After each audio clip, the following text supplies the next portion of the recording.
लोकमत पेपरला आलेली ही बातमी टी एक्झाम रद्द, उमेदवारांना पुन्हा नोंदणी, नवी परीक्षा फी द्यावी लागणार, सरकारकडून महत्त्वाची अपडेट। आपण सर्वांना माहिती आहे बघा, 28 जून 2026 वार रविवार म्हणजे आज टीचा पेपर होणार होता, मात्र तो पेपर फुटल्यामुळे तो या ठिकाणी रद्द झालेला आहे। आजचा पेपर या ठिकाणी रद्द झालेला आहे। तर यासाठी नवी परीक्षा फी द्यावी लागणार आहे का, सरकारकडून महत्त्वाची अपडेट। परीक्षा रद्द झाल्याची बातमी वाऱ्यासारखी पसरताच लाखो उमेदवारांच्या मनात एकच धाकधूक सुरू झाली आहे की आता पुन्हा नव्याने अर्ज करावा लागणार का, पुन्हा परीक्षा शुल्क भरावे लागणार का। याच प्रश्नाचे उत्तर शिक्षण मंत्री दादाजी भुसे साहेब यांनी दिले आहे। मुंबई रविवारी होणाऱ्या शिक्षक पात्रता परीक्षेसाठी म्हणजे टी लाखो उमेदवारांनी रात्रंदिवस अभ्यास केला, मात्र परीक्षा सुरू होण्यापूर्वीच एक धक्कादायक बातमी आली आणि संपूर्ण राज्यात खळबळ उडाली। नीट नंतर आता टीचा पेपरही फुटल्याचे उघडकीस आले असून ऐनवेळी ही परीक्षा पुढे ढकलण्याचा मोठा निर्णय शासनाला घ्यावा लागला आहे।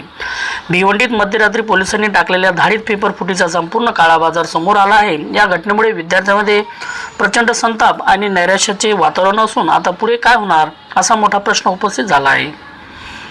उमेदवारांना पुन्हा नवी नोंदणी आणि नवं शुल्क लागणार का?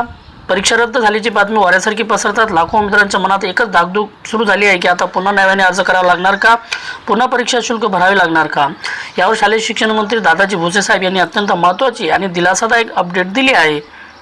या परीक्षेसाठी विद्यार्थ्यांना कोणत्याही प्रकारची नव्याने नोंदणी करण्याची आवश्यकता नाही, तसेच त्यांना पुन्हा कोणतेही नवीन शुल्क भरण्याची गरज नाही।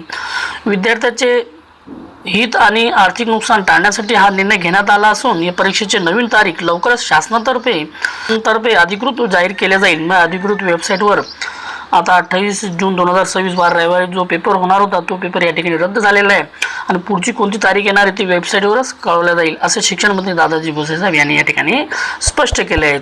अशाच प्रकारचे व्हिडिओ आवडल्यास व्हिडिओ लाईक, शेअर आणि सबस्क्राईब करायला विसरू नका। थँक्यू।